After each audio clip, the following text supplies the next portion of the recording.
Hi guys, welcome to another book-o-ween video. I'm really hoping you guys like this little mini series since obviously I like making videos about books and I feel like fall and spooky season is just a whole vibe that it needed extra videos. So today's video is going to be me tier ranking a bunch of mystery thriller reads. I feel like usually I'm a big mystery thriller gal. Recently I've been kind of neglecting the genre, but I still have a lot of mystery thriller books that I have read, so I have a lot of opinions that I would love to share with you guys. So let's jump right into our tier ranking, and first and foremost, I do want to share the tier ranking scale that I have. Okay, cool. So this is our scale. We have 5 different levels. The bottom one is skip. This is a 1 to 2 star read. This is a book that I do not recommend to you guys and you can rightfully skip it. Next here is predictable. The book was predictable, that's all I have to say. Next up is forgettable. So it might have been great and good. It might have been good in the moment, but I haven't thought about the book and it's been forgettable. Next up is solid, would recommend. This is a 4-star read. This is a book that I enjoyed reading. This is one that I would obviously recommend to you guys and hope you guys pick up this season. Last but not least, the top tier is grab a blanket and buckle up. This means this book was spooky. It gave all the thriller mystery vibes that it should have given. It's suspenseful, it's full of tension, it's a good recommendation, and you're gonna have fun reading it. So I think I have a total of like 20 books that we're going to tier rank, so let's just jump right in. The first book that I have here is a Frida McFadden book, and it is The Tenant. Now, I read this one not too long ago, but I would probably say forgettable. It's honestly between the predictable and forgettable. Now, I've read a lot of Frida McFadden books, but obviously I'm not going to tier rank all of them because that would just take too long and it would be like mostly Frida McFadden books. So I tried to do ones that I liked the most and then her kind of more recent ones. So this is one of her more recent ones. I think it was released this year and I read it. I would say it's forgettable because I haven't really thought about it since. In the moment, I was having a great time reading it and honestly, like, I enjoyed it. I thought it was good for a Frida McFadden book. No shade, but I feel like Frida McFadden books are their own little mini genre. I mean, I pick them up, I read them, they serve a purpose, and this book did that. But do I ever think about it? No. Next up is This Book Will Bury Me by Ashley Winstead. This is actually one of my favorite mystery thriller authors. And honestly, I think I'm gonna tier rank it at the very top. Grab a blanket and buckle up. Now, grab a blanket, it's not necessarily super like spooky, but it definitely is full of tension. There's a lot of suspense. There's a huge mystery element. This book follows our main character who's going through a life-altering moment. She had something really tragic happen to her family, so she's kind of in a bout of grief, and she finds this online community of like Reddit type true crime sleuths who are trying to solve crimes, and so she joins this kind of band of misfits and they go down a rabbit hole of a crime that is very eerily similar to the Idaho 4 college students that were murdered. If you guys are familiar with that case, the author took a lot of inspiration from that case, so if the facts of that case were like puzzling to you, this would probably interest you because it takes that case and kind of gives us the other side of things where there's a whole community of people out there who are trying to solve crimes from the goodness of their hearts. Now, we also talk like motivations for criminal sleuths, which I think is really interesting because I feel like it is a nuanced topic and this book deals with that pretty well. I thought it was really entertaining. I could not put the book down, and it is a chunkier book for a thriller mystery, but I had no complaints because I genuinely was like entertained and my attention was caught the entire time. So I would definitely recommend this book for this spooky season, and I say buckle up because it is quite a journey. Next up, we have Listen for the Lie. Sorry it's like cropped weirdly and you can't see the entire title of the book, but this is called Listen for the Lie. And I think I'm gonna go with forgettable because I actually used to own this book and I gave it away to a friend because I just didn't love it. It's not one of my favorite mystery thrillers. I'm putting it in forgettable because I didn't quite predict the ending, so that's obviously a plus. It's always great when you can't really predict the ending of thriller mysteries, but I just didn't love it, and it's also something I don't think about. I do remember like the plot. There is a huge podcast element. It's one of those kind of newer thriller mysteries that are kind of going into that little subgenre of like podcasting. So there are those elements. This is about a girl whose best friend was murdered, and she was the last one to be seen with her, and she was actually seen with like her best friend's blood on her, and she actually doesn't remember what happened that night. So that's kind of what we're trying to solve. That's the mystery. I did find the main character quite annoying, and I feel like that kind of put me off of the book for a little bit. And so, yeah, I don't ever really think about that book, TBH. Next up, we have 5 Survive by Holly Jackson. I think I'm going to put this one in solid would recommend because it was solid and I would recommend it. It's a YA mystery thriller, which I feel like those types of books I'm always a little weary going into because I don't know if I'm going to love them. I'm not too sure if they're going to be super convincing, but this one had it all, honestly. It's a group of 5 friends who are in an RV going to spring break vacation. Something happens to their RV and literally they cannot go any further. And so they're kind of stranded in the middle of the woods, which is obviously a super eerie, spooky location and setting. So definitely points for that. The chapters were extremely short, which kept my attention the entire time. I liked the plot. I liked the characters. It was pretty complex and it was a great read. So I feel like that fits right there. Next up, we have Wild Dark Shore. I'm going to also put this one in the same vein as solid would recommend as 5 Survive because I did genuinely like this book and I would recommend it. This is definitely more of a slower paced mystery thriller. It's more of a suspense book if you're catching my drift. I feel like there's like mystery thrillers and then there's suspenseful books because not always are they super engaging and gripping and you're on this huge adventure. It's more so the character development and the plot that are kind of just simmering out and being played.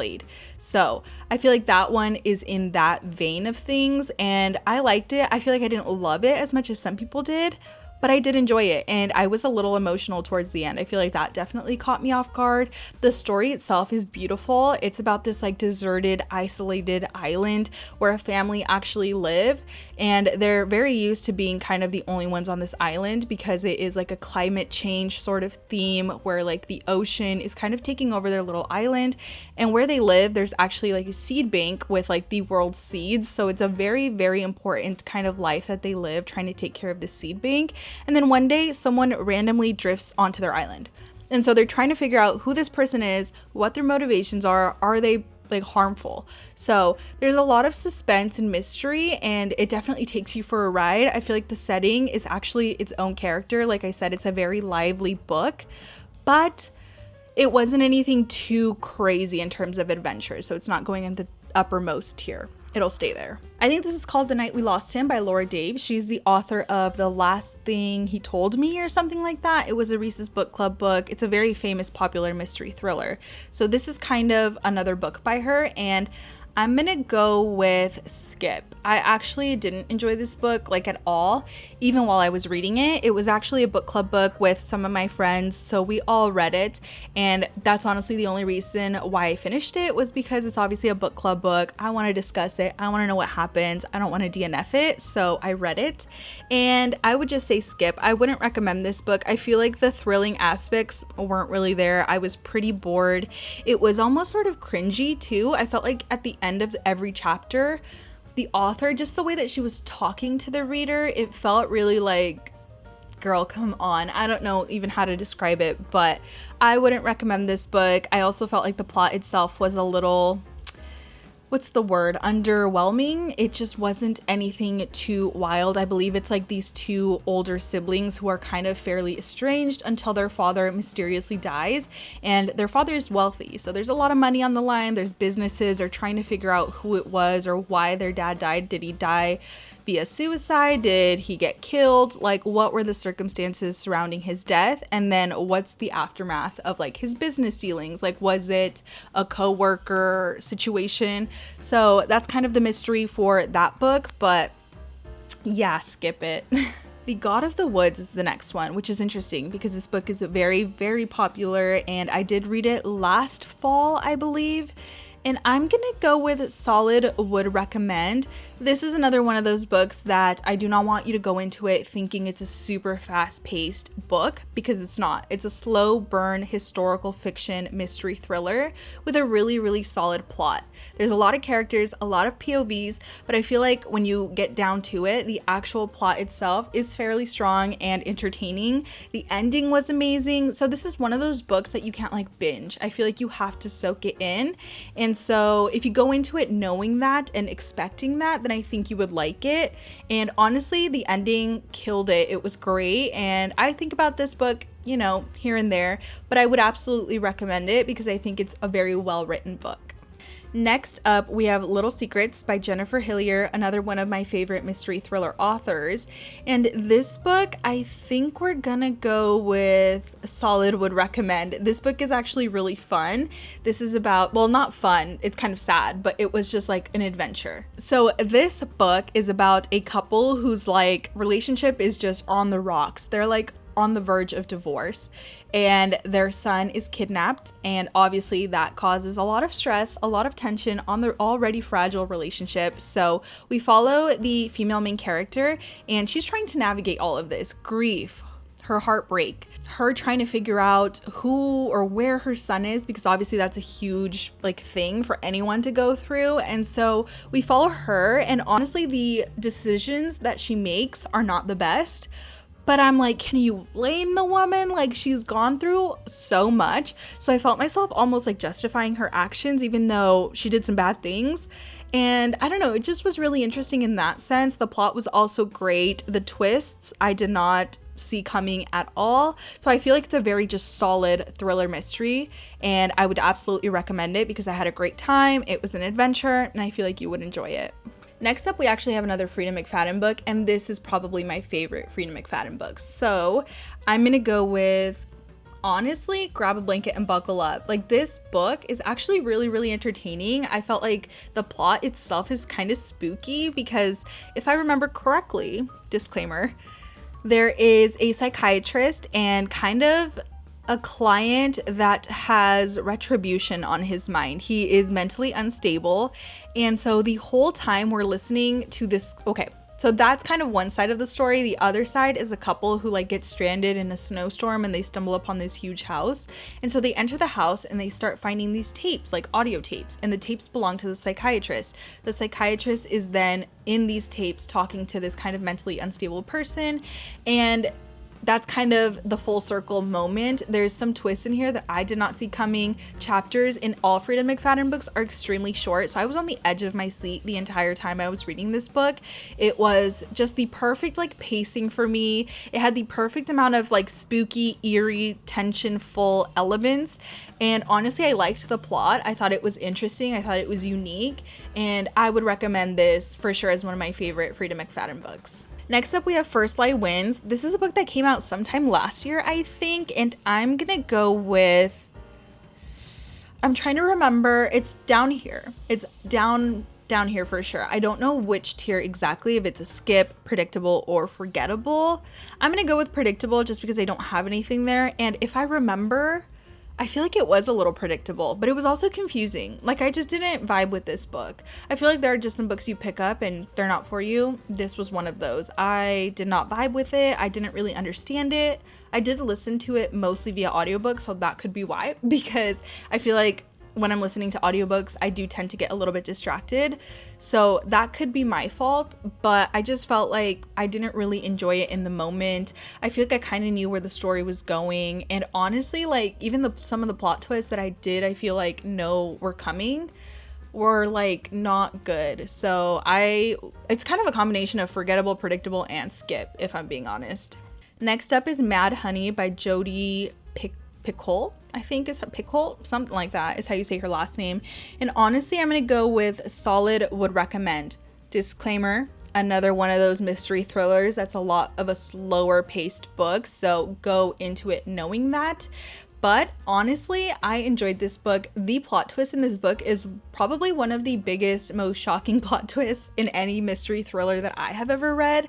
I just did not see it coming, and I feel like if you gave me 100 guesses, that probably wouldn't have been one of my guesses. There's also like a trial in this book, which I love when some books feature around a trial and we're getting like dispositions and lawyer talk and all of that. That was really entertaining. This is about a mother and a son. They live together. The son has a girlfriend and I believe she's like murdered one day or just goes missing. So the whole mystery is we're trying to figure out what happened to her and was it the son, because he's the one that's accused, quite frankly. So the mother herself feels like she knows her son and she's like, I don't think he did this, but the evidence, it's not looking good. So that's the trial. And then Mad Honey, there's a really cool distinction in this book with bees. The mother in this book is a beekeeper. So she talks about bees, she talks about honey, she talks about how bees, I don't know, there's like an overarching theme of bees and their effects on the world and like comparing it with what she's kind of going through. So I thought that was really interesting. I think it's a unique book and it was really well written. Next up, we have another really popular kind of BookTok famous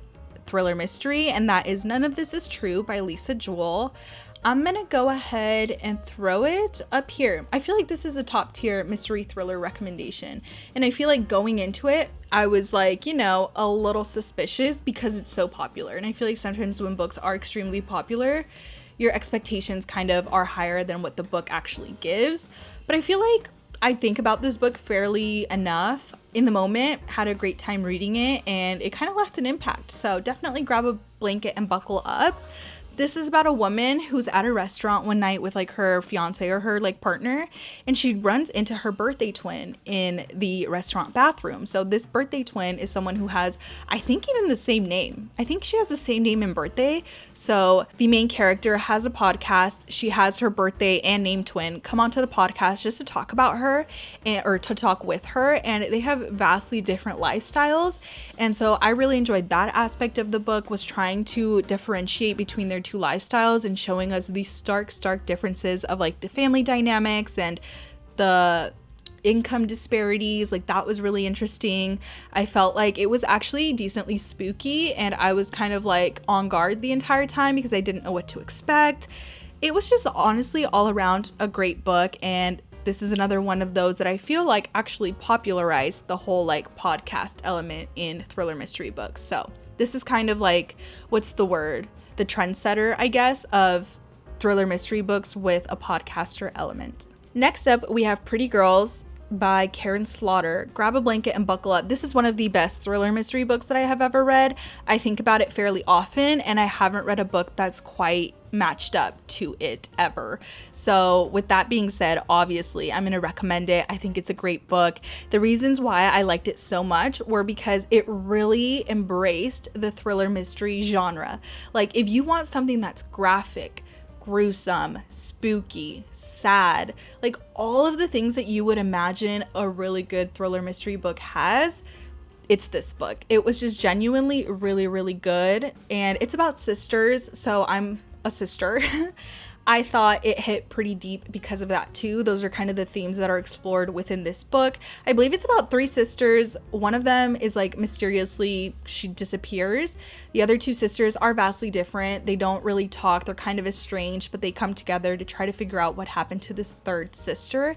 And honestly, the mystery of it is a really well written, complex story. Like it feels like a movie. I feel like if this book was turned into a movie, it would make a phenomenal movie because it just had so much detail and it was really good. So buckle up. It's such a ride. It's kind of spooky and very graphic and gruesome as well. So this is your warning. Next, we have Hidden Pictures. You guys all know how I feel about Hidden Pictures.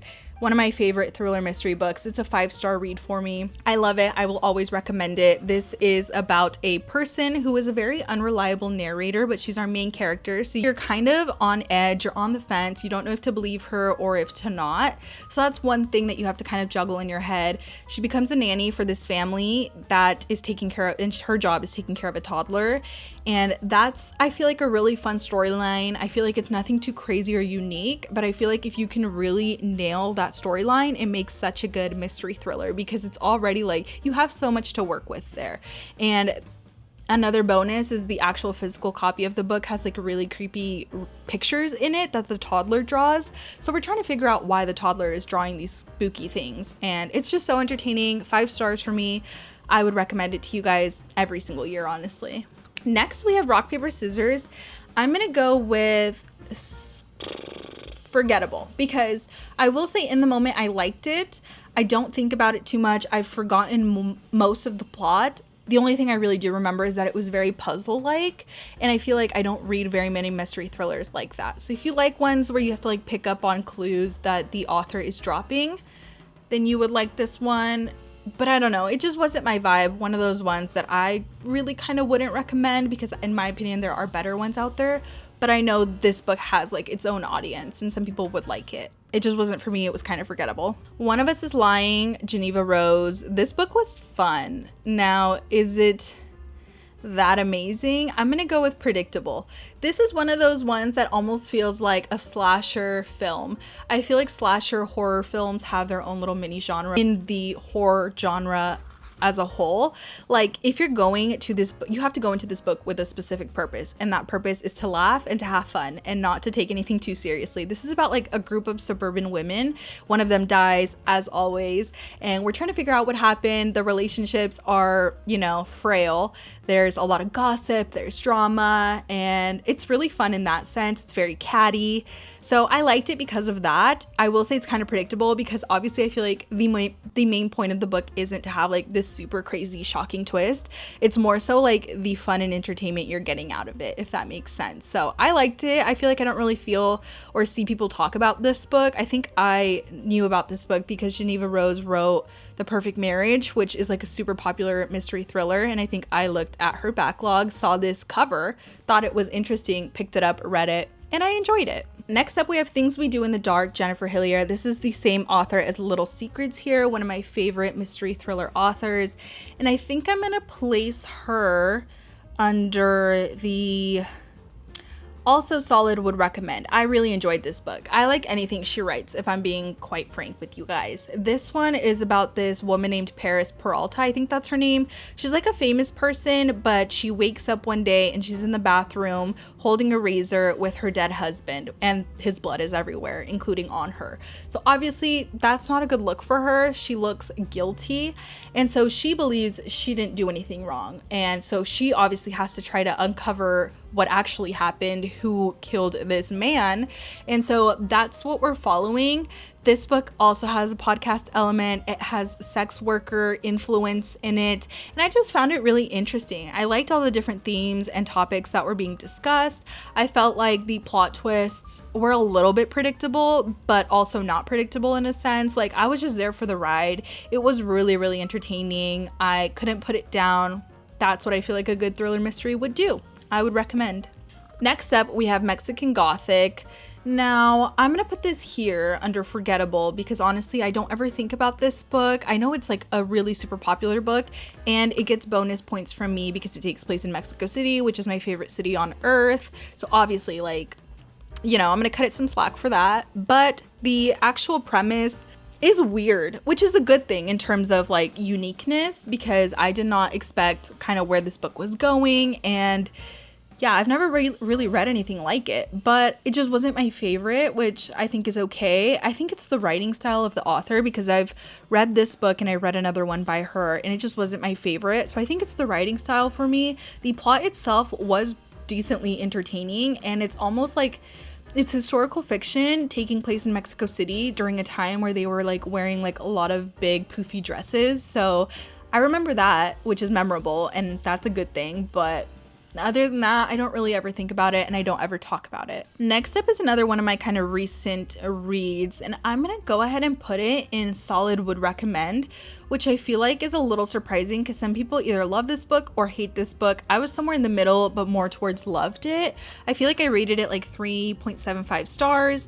I enjoyed it in the moment. The thing I liked most about it was that it was very thought-provoking. It was very abrupt. It was very just suspenseful. Like, that was the biggest kind of word that I would say best describes this book. I feel like the author did a good job of making it so that you're not super connected to the characters, you don't love them. The plot is pretty minuscule, like there's not too much going on.